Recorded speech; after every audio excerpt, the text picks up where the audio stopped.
Hello, my sweet little fruitcakes. Welcome to Sentient Fruitcake, or welcome back to Sentient Fruitcake. In today's video, I'm going to be ranking / reading confessions from r/confessions on Reddit. I'm slightly fearful because I've seen some wild shit on Reddit before, and I hope you enjoy.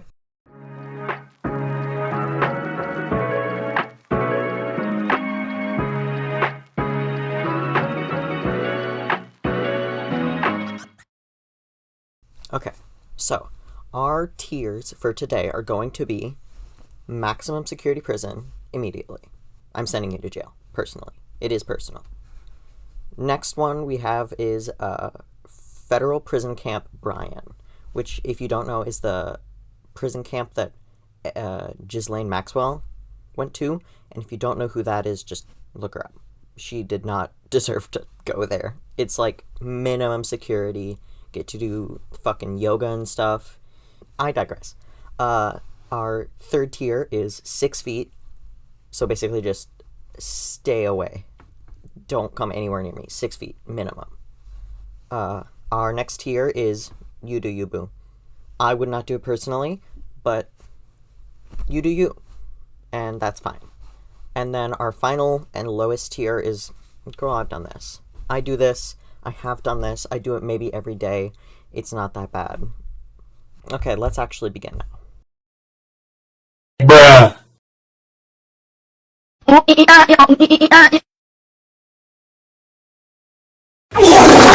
Okay, our first confession for today is, okay, I found 8,000 pounds, so about 10,000 US dollars, behind a pair of Twix in a corner shop. Y'all, that is a lot of money to find behind some damn Twix. It was just a standard day, and I was walking over to a friend's house to hang out. On the way there, I typically go over to this corner shop, and today was no different. I go inside to grab myself a drink and a little snack for the journey there, and after, I decide to grab my Calypso Blue drink. I go on over to the chocolate section. After careful consideration, I decide to grab a Twix, but when I pulled on the Twix, it was a little stuck, so I decided to pull a little harder, and when I accidentally moved the entire case of Twix, and I see what appears to be a 20-pound bill hanging out. Or a few of them at least. I move the entire Twix box to the left, and I see a bunch of 20s and 10s all piled up behind that one Twix box. I didn't know what to do. I stood there for a second, and then I go for the shot. I grab all the cash that was there, and I put it in my little man bag.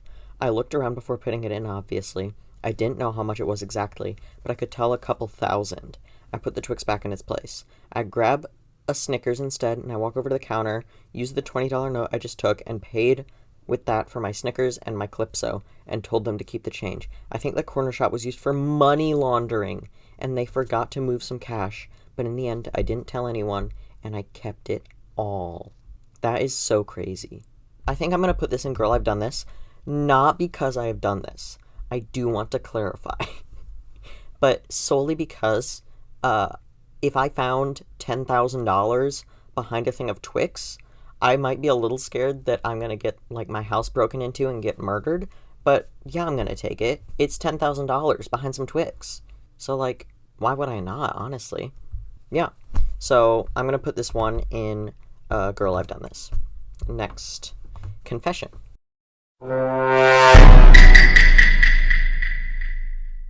Okay.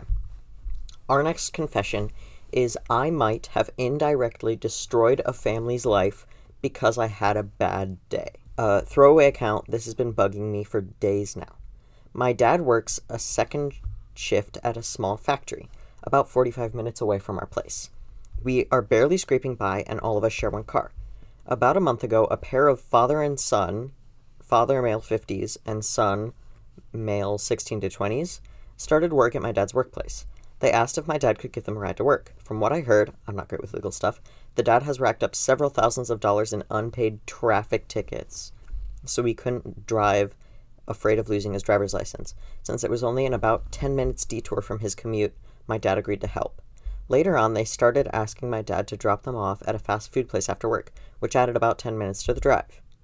So they've already added about 20 minutes to your dad's drive, okay? My dad was annoyed, so one day he asked them if they could help him pay for gas. He didn't specify any amount, just wanted a little help. He said they could either give him cash or use their card, and he'd repay them in cash. they offered to pay him through his Cash App. Okay, seems reasonable. My dad was skeptical of this technology, in quotes, so he said he would think about it, then went home and asked me about this app. I really don't want to make any excuses, but just want everyone to understand what was going in my mind. I was already annoyed at my dad, unrelated reasons, and my mental health tanked during that period. So being a piece of shit, I brushed him off and said that sounded sketchy AF and refused to help him set up a Cash App account. Why?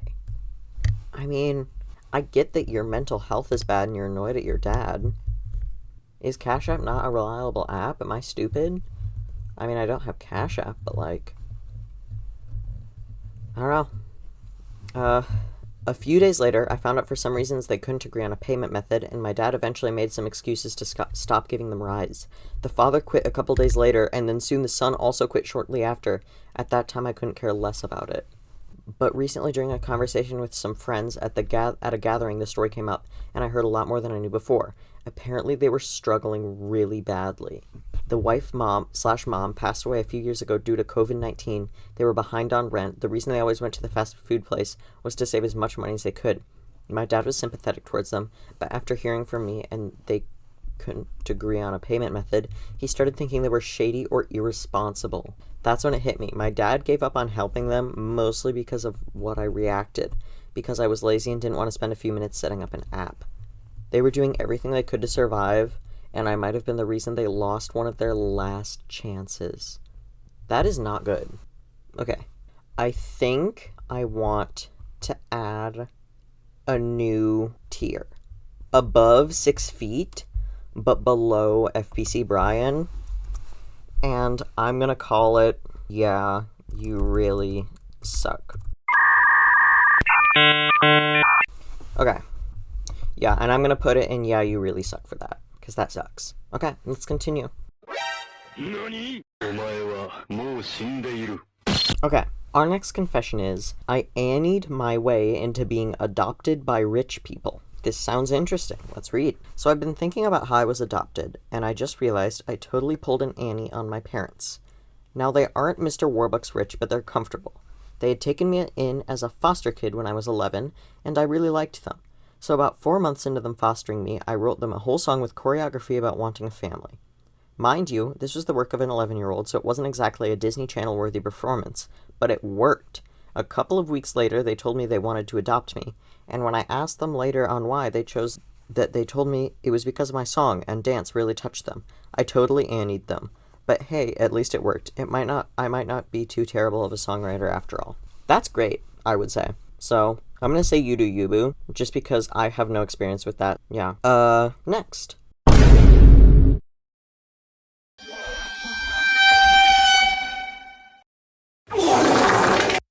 Our next confession is, my old job kept paying me for months after I quit, and I never said a word. I quit my retail job a few years back. I put in my 2 weeks, said my goodbyes, and thought I was done. A couple weeks later, I checked my account, and there's a paycheck sitting there like I was still working. At first, I figured maybe it was leftover hours or something, but then another check hit, and another. This went on for like 4 months straight. I'd be sitting at home watching Netflix, and boom, direct deposit like I'd just worked for 2 full 40-hour weeks. I kept expecting HR to call me or send a letter, but nothing. I didn't go crazy spending it because I was paranoid they'd want it back, but I definitely used it for rent and groceries. Then one day the money just stopped showing up, and I never heard a word. It's been years now, and I still wonder if they ever realized or if some payroll system just kept me on autopilot until someone noticed. Yeah, I wouldn't say that's bad. I'd just say you found yourself under unique circumstances, and you chose to take full advantage of them. So I'm gonna say, you do you, boo. You do whatever you want to do. Okay, next confession.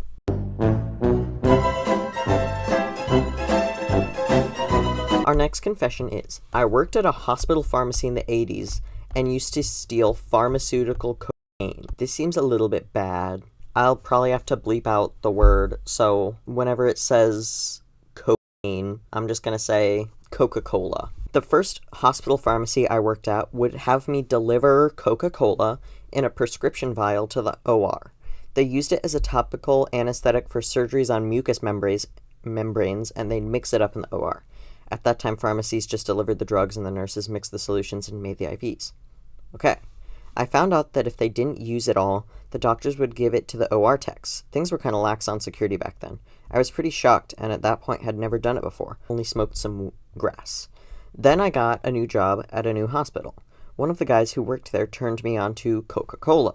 He told me it was pharmaceutical and that he got it from work.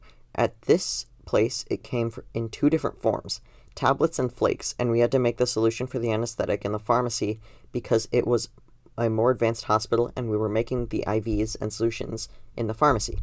We had to weigh out the flakes or crush the tablets with a mortar and pestle. There was always residue in and on the mortar and pestle, so we would scrape it off, and also since the tablets weren't enteric coated, they came in pretty big bottles. I think 250 tablets. They'd kind of break down, so we'd take any of the pills that were breaking or degrading and the powder residue. We did it for about 2 to 3 years, then stopped using it because by then they were becoming very strict with controlled substances, and they developed new topical anesthetics for the mucous membranes. Wow, that's a lot to take in. So that is bad, definitely. I can conclusively say that that is bad and also illegal. But I don't think you deserve maximum security prison, so I'm going to put you in FPC Brian. And I hope you have fun in your yoga classes. So I think I'm going to call it there. Thank you to anybody who watched this video. I hope you have a wonderful day, and I hope you have a wonderful rest of your life if you never see me again. So, yeah. Bye!